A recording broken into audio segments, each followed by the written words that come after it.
Welcome to learn अभी। I am Shivani Chauhan. Class 10th science का ये मंथली टेस्ट का क्वेश्चन पेपर है।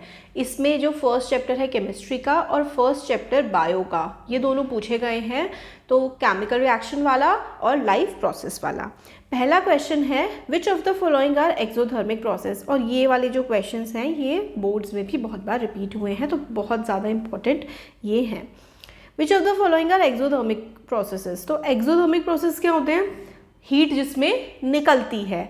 तो reduction of water, reaction of water with quick lime. तो क्विक लाइम के साथ जब वाटर की रिएक्शन होती है तो वो एक हाईली एक्सोथर्मिक प्रोसेस होता है। Dilution of N acid, acid को डाइल्यूट करना यानी कि उसमें पानी मिलाने का जो प्रोसेस होता है उसमें भी बहुत ज़्यादा हीट निकलती है। तो 1 और 2 ये दोनों एक्सोथर्मिक प्रोसेस हैं। Evaporation of water, sublimation of camphor, ये दोनों के दोनों ना एंडोथर्मिक प्रोसेस होते हैं, ये हीट को एब्जॉर्ब करते हैं। क्वेश्चन 2 है ऑक्सीडेशन इज अ प्रोसेस। तो ऑक्सीडेशन क्या होता है? जिसमें ऑक्सीजन को ऐड किया जाता है, तो addition of oxygen. MnO2 plus HCl gives 2H2 plus Cl2। इसमें हमें बताना है कि कौन सा सब्सटेंस ऑक्सीडाइज हुआ है। तो ऑक्सीडाइज वो सब्सटेंस होता है जिसमें ऑक्सीजन ऐड हो जाती है। तो यहाँ पर देखो MnO2 और HCl था, ये H2O बन गया, यानी कि हाइड्रोजन में ऑक्सीजन ऐड हुई है, तो H2O ऑक्सीडाइज हुआ है इस केस में। नेक्स्ट देखो substance X is used in white washing. White wash करने के लिए सब्सटेंस X का इस्तेमाल हम करते हैं। And is obtained by heating limestone in the absence of air. तो कौन सा सब्सटेंस है ये सब्सटेंस है वाइट वॉशिंग के लिए CaCO3 का कैल्शियम कार्बोनेट का इस्तेमाल हम लोग कर रहे हैं। बहुत इंपॉर्टेंट है ये, बहुत रिपीटेडली एग्जाम में आती है। क्वेश्चन 5 है व्हेन Ag यानी कि silver is expose to air it gets a black coating. तो सिल्वर ऑक्साइड की कोटिंग उस पर हो जाती है। नेक्स्ट है देखो which of the following is an endothermic process. Endothermic sublimation of dry ice, ये एक एंडोथर्मिक प्रोसेस हमारा यहाँ पर आ रहा है। और कंडेंसेशन, हाँ ये हो गया। What type of chemical reaction take place when electricity is passed through water? तो decomposition reaction होता है, water टूट जाता है हाइड्रोजन में और ऑक्सीजन में। 8 है a substance added to food containing fats and oils। तो भाई फैट और ऑयल जो है वो एंटीऑक्सीडेंट की तरह काम करते हैं, डी हो जाएगा। Condition produced by aerial oxidation of fats and oils in foods marked by unpleasant smell and taste. इसको हम लोग रेंसिडिटी बोलते हैं, चीज़ों का सड़ना। तो अनप्लीजेंट स्मेल आने लगती है, चीज़ सड़ जाती है, वो रेंसिड हो जाती है।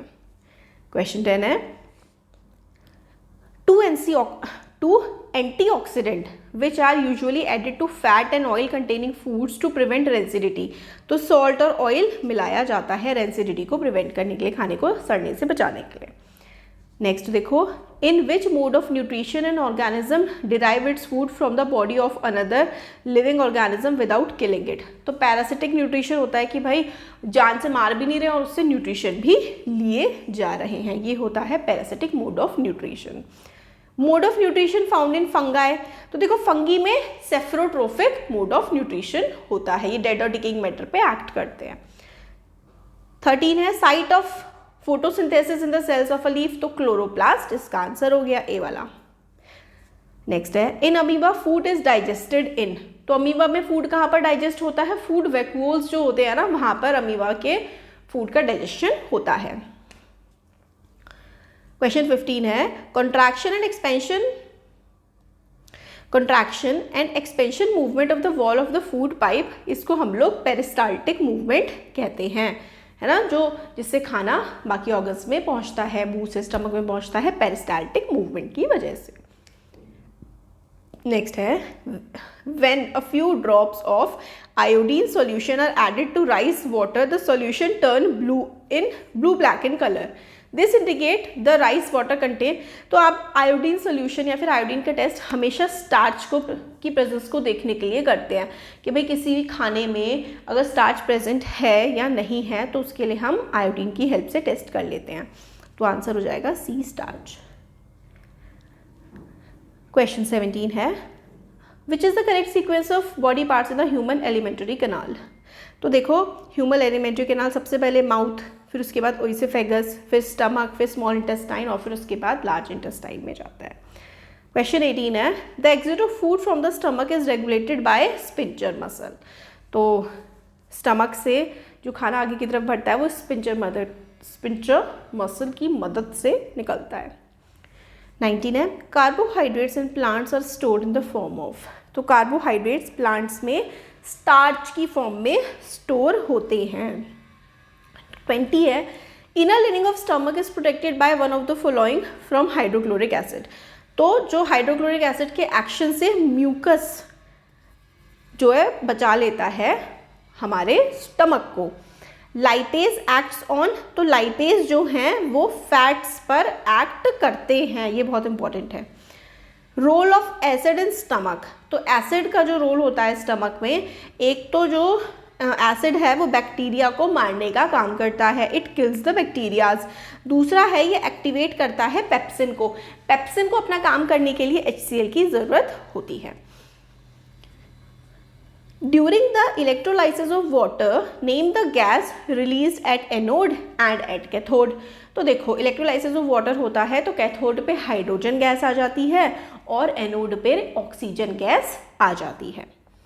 क्वेश्चन 24 है what is exothermic and endothermic reactions, give example. तो एंडोथर्मिक और एक्सोथर्मिक रिएक्शन के एग्जांपल आप लोगों को देने हैं।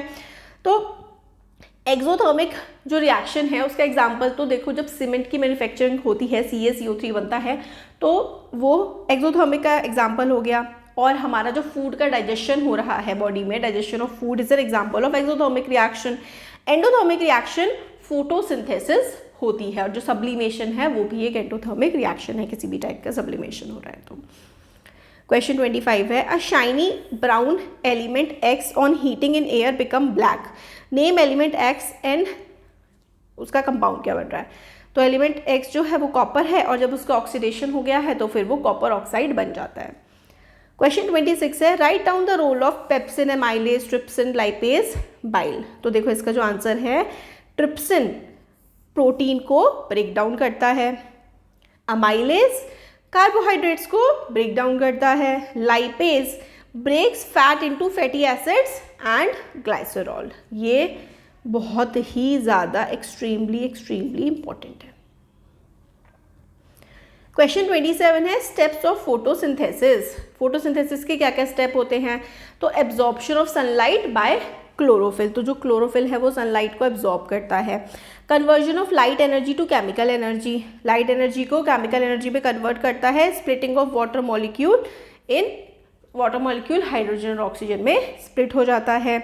और reduction of carbon dioxide to carbohydrates, carbohydrate starch की फॉर्म में फिर खाना स्टोर हो जाता है। क्वेश्चन नंबर 28 है स्टोमेटा क्या होते हैं, उनके फंक्शन क्या होते हैं और डायग्राम आप लोग बना लेंगे। तो स्टोमेटा जो होता है वो टाइनी पोर्स होते हैं, टाइनी छोटी छोटी ओपनिंग्स होती हैं लीफ के सरफेस पर that allow gases to exchange. ये कार्बन डाइऑक्साइड लेते हैं, ऑक्सीजन निकालते हैं और जब एक्सेस वाटर हो जाता है अगर लीफ में तो उसको भी बाहर निकालने का काम ये ही करते हैं।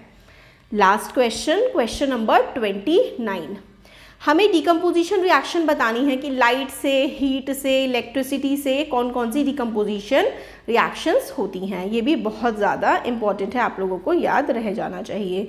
लाइट में 2AgCl यानी कि सिल्वर क्लोराइड पर जब सनलाइट पड़ती है तो सिल्वर और क्लोराइड एक दूसरे से सेपरेट हो जाती हैं। हीट, कैल्शियम कार्बोनेट को जब हीटिंग होती है तो डिकम्पोज हो जाता है CaO और CO2 में। इलेक्ट्रिसिटी, जब आप वाटर पे इलेक्ट्रिसिटी अप्लाई करते हो तो वो हाइड्रोजन और ऑक्सीजन में कन्वर्ट हो जाता है। तो ये हमने देखे बहुत इंपॉर्टेंट क्वेश्चन है।